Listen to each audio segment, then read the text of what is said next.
press now that the White House was evacuated after the Secret Service received what AP is describing as a credible threat of a terrorist attack against the White House itself.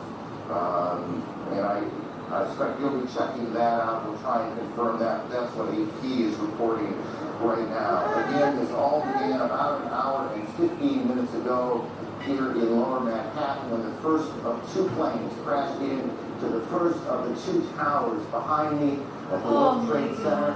And you can see the smoke billowing out of the front tower now. And then about a half an hour later, just as emergency crews were converging on the scene, as eyewitnesses were gathering on the street corners, a second plane drove into, and you can see that plane coming around the building right now in this tape, and there you can see the hit as it comes through what looked to me, at least, and this is the first time I've seen that tape, come through the back side of the tower. I guess that would be the south side of the tower, and then the smoke and flame coming out the front side. Again, that was about a half hour after the first attack, which was at about 8:45. Look, we want to be careful here. We don't want to get too far ahead of this, but obviously this has all the appearances of an extraordinarily well-coordinated and devastating terrorist attack here in the United States.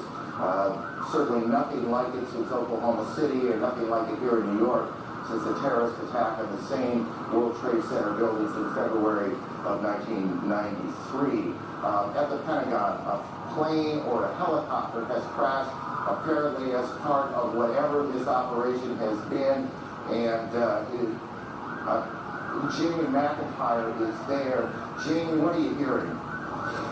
Well, Aaron, there is a lot of confusion here at the Pentagon. It appears that something hit the Pentagon on the outside of the 5th corridor, on the Army corridor. Several Army officers I talked to reported hearing a big explosion, seeing shards of metal coming past their window. The Pentagon has been evacuated. Emergency services personnel were rushing to reports of several people trapped in the building. Most of the building's 24,000 people are outside of the building or in the center courtyard as an emergency team try to sort out what has happened here. There is, of course, thick black smoke billowing from the scene. There's a lot of confusion. The Defense Protective Service, which is the police force here in the Pentagon, has been urging people to get out of the building and move away from the scene so they can handle the emergency situation. Again, it appears that an aircraft of some sort did hit the side of the Pentagon, the west front, which faces sort of toward Arlington National Cemetery. That is a corridor where a lot of Army officers are located. Wow. And some people were I think it's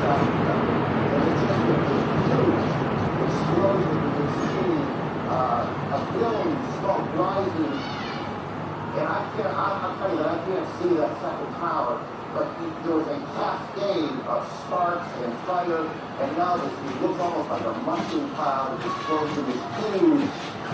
Oh my God, something else blew up. This is the second of the two towers hit. And I cannot see behind that smoke, obviously, as you can either. The first tower in front has not changed, and we see this extraordinarily and frightening scene behind us. Oh my God. The second tower, now just encased in smoke. What is behind it, I cannot tell you. But just look at that. That is about as frightening a scene as you will ever see. Again, this is going on now in two cities. We have a report that there's a fire at the State Department as well, and that is being evacuated. So we've got fires at the Pentagon evacuated, the State Department evacuated, the White House evacuated on the basis of what the Secret Service describes as a credible terrorist threat. We have two explosions, two planes hitting the World Trade Center here in New York, and what this second explosion was, it took place about part of the south, that would be the south tower, was apparently collapsed. We don't know if that was from the impact of this first plane that hit it, or whether something else has happened there. We'll work on that. Our Washington Bureau Chief, Frank Sesno, is on the phone. Frank, what are you hearing? Aaron, I just drove past the Pentagon, across the 14th Street Bridge, which is now totally tumultuous traffic. We're beginning to hear emergency sirens and rescue personnel standing out across Washington. There is a gigantic black billowing cloud of smoke that is rising over the Pentagon. You heard Jamie McIntyre a moment ago describe where that was coming from. I can also tell you local radio, in addition to talking about evacuations, as we've heard, the Pentagon and the White House is reporting that the Capitol buildings have been evacuated and the Treasury Department has been evacuated. Washington, D.C., the nation's capital, is exceptionally tense and clearly taking steps as if it is virtually under siege here. We don't know specifically, as you said, what has taken place at the Pentagon, but this is very serious, striking at the heart of the national government. And as John King was explaining, the White House... Frank, it's Aaron. I need to interrupt you for a second. Again, there has been a second explosion here in Manhattan at the Trade Center. We are getting reports that a part of the tower, the second tower, the one a bit further to the south of us, has collapsed. We are checking on that. We're also told that the Sears Tower in Chicago has been evacuated. And what I can't tell you on that is whether there was something specific that happened there, whether there was an attack on that building yet, we're checking that out, or whether there was a warning, whether there was a threat of some sort, or whether that is simply precautionary. What we can tell you is that just in the last several minutes here, 2 or 3 minutes, a second or a third, I guess technically, extraordinary event has happened here in Lower Manhattan.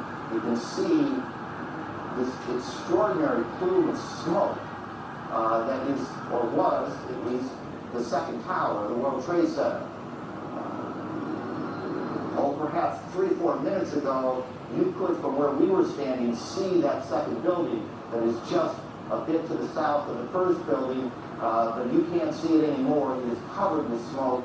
A large plume of smoke also coming still from the first tower, where the first plane hit at about 8:45. We can, by the way, if we can cue the tape, we can show you that second attack, or at least the second explosion in the Trade Center that occurred at about 9:15 Eastern Time. As you can imagine, there you can see to the right of your screen a plane coming in. We do have a report of a hijacked American Airlines plane. It comes into the south side, and then boom, you can see the fire coming out the front, or the north side of the building. I guess that'd be the northeast side of the building. And then just in the last several minutes, there has been a second explosion, or at least, perhaps not an explosion, perhaps part of the building simply collapsed. And that's what we saw, and that's what we're looking at, as the smoke now just covers Lower Manhattan, almost as far to the end of Manhattan Island as you can get, is where the trade centers are. The Sears Tower in Chicago has been evacuated, and we continue to check on the circumstances there. The Pentagon, the State Department, and the White House have been evacuated in Washington as well. The President has said, we can show you now what happened just a few moments ago at the Trade Center. Watch the building to the left, to the back of those two buildings. This is just a few minutes ago. We don't know if something happened, another explosion, or if the building was so weakened, it just collapsed. But we have one of our producers on the phone, and I didn't get the name, so why don't we just go ahead? You there? Yeah, this is Rose Marcy on New York. Rose, tell me what you know. Just a few minutes ago, we saw there's a portion of the building where the first plane struck that seemed to be buckling inside itself, almost as the top of the building was going to fall. Shortly after that, 2 people, and it's hard to tell whether they were being pushed, or they physically pushed themselves to sort of river side of the building, would be the west side of the building, and it appeared to jump from the top floor, just under where you're seeing the smoke and fire. That is extraordinary.